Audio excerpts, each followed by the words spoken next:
All right, we're running back to back today. Streamer show time. Banging them both out in the morning.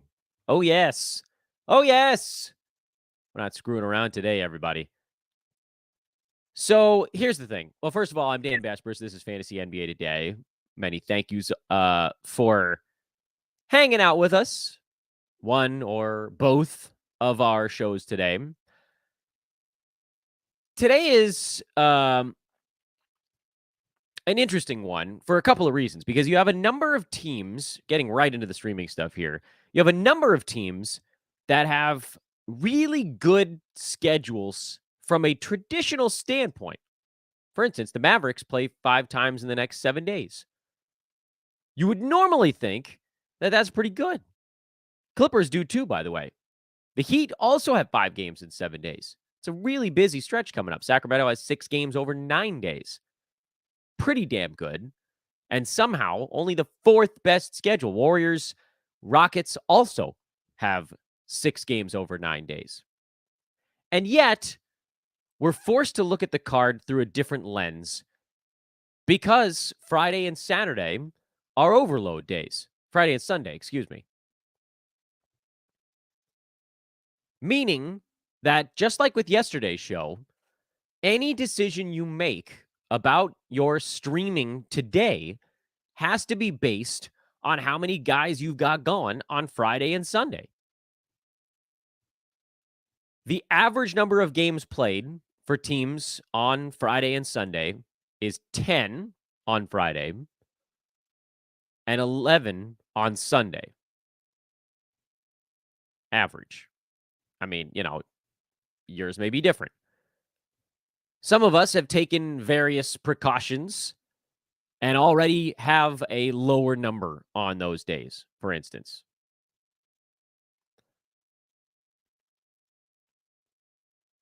But that also makes it kind of impossible to do a simple show where we say, oh, well, here's the bad schedules and here's the good schedules. Because it's going to be based 100%, not even partially, 100% on what your team's actual situation looks like. The best thing you can do is try to wait. Because the longer you wait, the better idea you'll have of which categories you need to go hunting for. Maybe you don't have that luxury, but I would venture to guess that most of us can. Because every single team in the NBA between now and Sunday has at least 2 games. Meaning there's no way to turn a 1-game week into a 3-game week. Plenty of teams have 2 games. Handful of teams have 3. Like, more than you'd expect, honestly. I've listed most of them. Dallas, Golden State, Houston, the LA Clippers, Miami, Philly was one that didn't make it into that previous discussion. Sacramento, all these teams have 3 games the rest of the week. Of course, then, that means that over the next 4 days, if your season ends on Sunday, for instance, the best you can do with a move today is adding 1 game in just total game played. That might be different if, say, you have 11 guys going on Sunday, and then you could swap out someone going on Sunday for somebody that doesn't. Even still, you're talking about kind of threading a needle a little bit, because anybody that has 3 games left plays on Sunday. They have to. There's no way not to do it. You either have today and then Saturday, Sunday, or today, tomorrow, and then Sunday. The day off has to be one of the middle games. Otherwise, you'd have 3 days of games in a row, and that doesn't occur in a modern NBA schedule. So even then, you're talking about, okay, well, if I go to a team that has 3 games left, odds are I'm just going to be replacing a guy that's already in overload on Sunday, and then I'm probably adding 1 game somewhere else. So that's still only a 1-game ad. The ultimate needle thread right now is basically a team that does not have Friday and Sunday overloaded and can move. Even that doesn't really work because you're still only going from 2 games to 3 games. There's really no way to add 2 games over the next 4 days. I thought this through, and then apparently I didn't because all this stuff is kind of swirling around right as we're on air. There isn't a way to do it. The best you can do, minus injury, if you're replacing somebody who's hurt, then obviously that's a thing you want to do, and you just want to maximize games played, look at your schedule, and figure out the way to do that. Minus an injury, the best you can do over the next 4 days is adding 1 game played to your weekly ledger. But here's the thing. You can still likely do that on Saturday instead of today. The reason to do it today is you have more options for adding 1 game over 4 days versus 1 game over 2 days. You just have more teams you can pick from. If you're looking at Saturday, provided you have there's 2 ways that could go. So let's look at Saturday first, and then we'll come back and we'll look at today again. For Saturday, if you are full on Sunday, you can take that guy playing on Sunday and move him to a guy playing on Saturday. That's how you gain 1 game, making 1 move on Saturday. Pretty straightforward. Teams that play on Saturday, there's enough of them. Saturday's what, like a 5-game card, I think, if I'm recalling correctly. I'm probably not. Let's look this up so I get it right. Saturday is a 4-gamer. So you got 8 teams to pick from if you're moving from a Sunday team to a Saturday team. 8 teams, there should be some streamer out there that you can pick up and feel okay about. If you are not full on Sunday, that's all the more reason to make a move on Saturday, or even a couple potentially. I think it's very unlikely that you're not full on Sunday with 13 teams going. Odds are you're at 10 guys or more. But there are a couple of teams that go back-to-back Saturday, Sunday. Brooklyn, Cleveland, and I'll do the scroll through for people watching, the Lakers, and the 76ers. So there's 4 teams that have a back-to-back Saturday, Sunday. Here's the thing, though. We've talked about this. Is anybody off both of those days? No.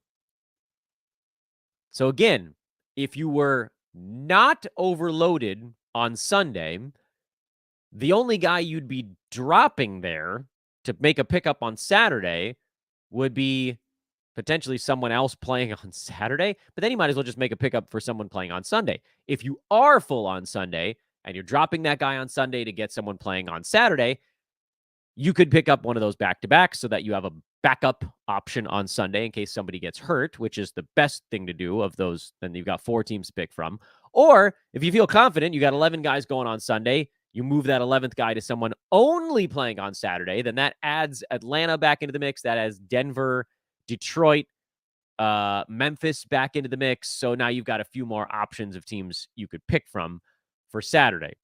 So that's how you could add 1 game on Saturday, having a better idea of what you'll need to win the rest of your week. Again, the only real reason to make those moves today instead of Saturday is if you like your options a little bit better. Meaning, if you like the bonus game you're getting today instead of the bonus game you're getting Saturday, which adds back into the mix some of those teams we were just talking about. Dallas, Golden State are options today. Denver is today and Saturday. So again, depending on your overload situation, that might fit into your calendar. But mostly I'd say Dallas, Golden State, Houston, the Clippers, the Miami Heat, the New York Knicks are actually in there. I forgot to mention them earlier. Philly is on that board. Sacramento is on that board. So you have those, like, what did I just say? 7 or 8 teams to pick from today. So if you really like the streamers on those teams and you think that they're way better than the streamer you might get on Saturday, that would be the reason to go today. Still, if you're like, okay, Dan, you're circling here, you're the radar is almost keyed in on it. What are you doing, Dan? What are you doing for your teams that are in the playoffs right now? I'm waiting till Saturday. I think that's the way to go. Provided you have room on your card, a 4-gamer, you definitely should. I'm waiting till Saturday. I'm going to take whatever overload I've got on Sunday, and I'm going to move it. It's as simple as that. Or somebody who's just not playing.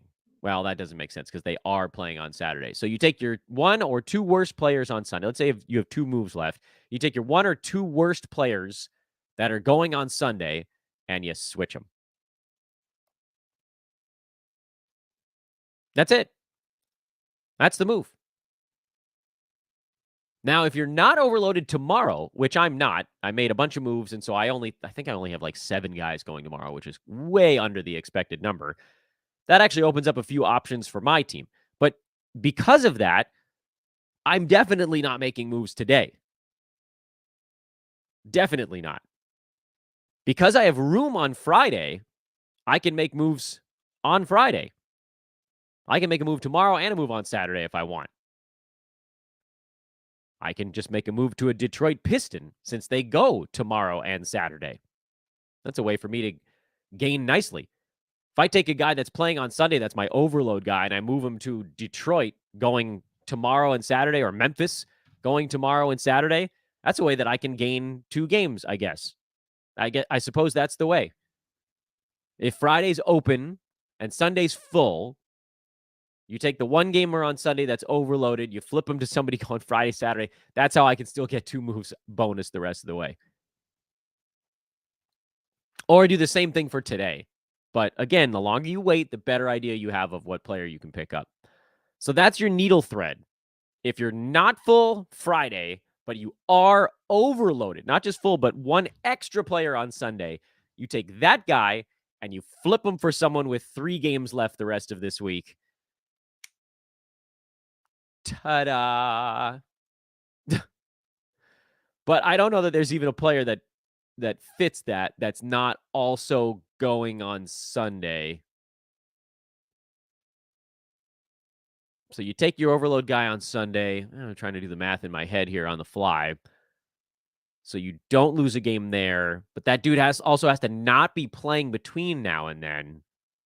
Yeah, that doesn't make any sense. So it's really tomorrow. That's your tiny window. You've got 2 teams tomorrow, Memphis and Detroit, where if you have 1 guy to spare on Sunday, if you have 11 dudes, you can downgrade to 10 on Sunday and you can move to Detroit or Memphis because they would go Friday, Saturday, and preferably the guy that you're dropping from Sunday maybe didn't play on Friday. I still don't. Maybe there may not be a way to get 2 bonus games. But suffice it to say, the main point on today's show, 14 minutes of nothing is basically what just happened on this one. The main point on today's show is wait as long as humanly possible. Dear Lord, wait as long as you can. Folks, using the internet without ExpressVPN is like not paying attention to the safety demonstration on a flight. Most of the time, you'll be fine. Oh, God, this is dark. But what if one day that weird yellow mask drops down from the overhead and you have no idea what to do? Ugh, it's better to be safe than sorry. That's the main point here. Every time you connect to an unencrypted network, cafes, hotels, airports, whatever, any hacker on that same network can gain access to your personal data, your passwords, your financial details. And a skilled 12-year-old could do it. And then they simply take it and they sell all that info on the dark web for $1,000. They do this over and over and over again. They'll do it all day just sitting in a coffee shop. So why would you go into that situation without any sort of protection? I mean, again, like, first of all, what are the odds you see a 12-year-old hacker in a coffee shop? Probably not all that great. But one of those other persons in there who looks like they're working on their script might just be stealing your info. ExpressVPN uses an encrypted tunnel. You can try to picture that. It's a secure encrypted tunnel between you, your device, and the internet. So, bunk, bunk, bunk. hackers trying to get in can't see what you're doing. It would take that same hacker in the coffee shop, using a supercomputer, over 1 billion years to crack ExpressVPN's encryption. The reason I love it, forget all the safety stuff, you just turn it on. That's it. You don't need to be tech savvy to use ExpressVPN. You just turn on the app, click one button. It goes from red to green, from off to on.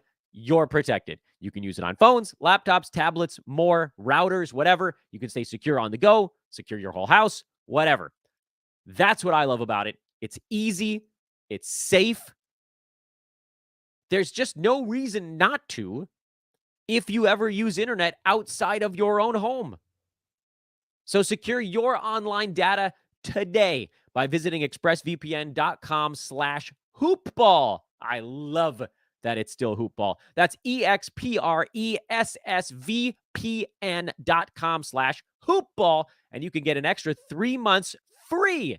expressvpn.com/hoopball. Go there today. Let's take a look at the chat room, see what you guys got going on. Who do I like best? My mommy. Who do I like best for a head-to-head Yahoo Points League? Trey Lyles, Precious Achiuwa, or Haywood Highsmith? Yikes. It's probably Achiuwa. Yeah, we'll go Precious. How many moves would you recommend saving as backups for the last 2 days of the season, just in case everyone sits?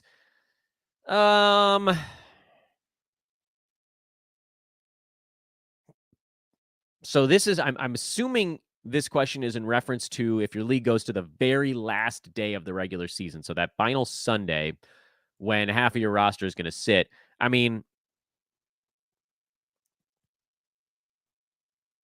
as many as you can. Here's the thing.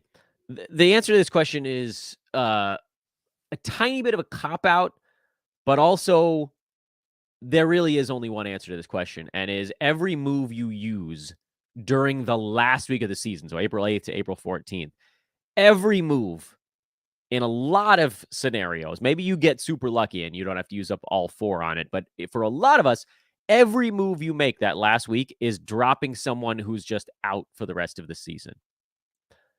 You also kind of want to be a little bit careful early that week. Remember, there's no games on Monday of next week because of the college national championship. So it's a 6-day week, Tuesday through Sunday. And basically everybody plays at the end. So Sunday is kind of a wash. Although, again, like if you have half of your team gets knocked out. On Tuesday, if a bunch of your players get ruled out, if you can figure out if it's a real injury or a fake one, that's where you'd use some moves. If it's a fake one, keep them, because a lot of teams are playing back-to-backs in there. Try to figure out, assume, maybe this is the way to phrase it. Assume that nobody on your team is going to play a back-to-back. So if someone gets ruled out on one half of one, you kind of have to give them to the other half to find out if they're actually hurt. So don't blow all your moves early next week, April 9th, April 10th, whatever. Don't blow all your moves on Tuesday and Wednesday, because those guys might actually just come back and play the rest of the week. You want to use your moves exclusively on guys that are being ruled out for multiple games, because then you could gain multiple games by using a move. Guys on your team that are just not even the tiniest bit productive, which hopefully is nobody. So hopefully you don't have to use a move for that. And then towards the end of the week, Friday, Sunday, whatever, just make sure that you're getting as many games as humanly possible. So it's not so much about saving moves for that last day as it is not being too aggressive with your moves on Tuesday, Wednesday, when guys that are sitting might play the rest of the week. Saving your moves for situations where guys are out for multiple games is the key. And then at the end, if you have 1 or 2 moves left, just, be ready to use them. So there is no right answer to this question of how many moves I'd recommend saving for the last 2 days of the season. I think if you get there with a move or 2 left, great. But if you had to use them all up on Thursday and Friday, also, that's okay. There's no right answer here. Arcade Cunningham and Miles Bridges drops. Give them to the next one. If they get ruled out again, then probably. But I would give them a little bit longer. And then if Tyrese Maxey and Josh Hart are both out, Who is the better play between Cam Payne or Bojan Bogdanovic in a points league? I will go Cam Payne because at least he has the floor of getting some assists. Bojan Bogdanovic, it's got to just all be points. He's got to rack it up all in one category, and that can be kind of complicated. Plus, you never know with the Knicks. They might just pick somebody else and roll with them. I mean, it would probably be Bogdanovic, but you just sort of never know. And then on the other side with Cam Payne, if he's out there, he's going to get you some points and assists on terrible percentages, but that's okay because it's a points league. All right, guys, we went back to back this morning. That was fun, wasn't it? Knocked them all out. Got all them shows out of the way. Please do take a moment to like, rate, and subscribe. That's really important. I want you guys to hang with us through the offseason as well. Over on Twitter at Dan Besbris, DanBesbris. And yeah, no sponsors to hit because we're in April now, so the season's basically over. You guys have a fantastic Thursday. We'll have 2 shows again tomorrow. And that might be the last time we do 2 shows in a day, except perhaps for next Monday. So stay tuned. I'll try to keep you posted on how everything's going here on the podcast scheduling front. Again, I am Dan Besbris. You are awesome. That might be your name. And I'll see you guys tomorrow. So long.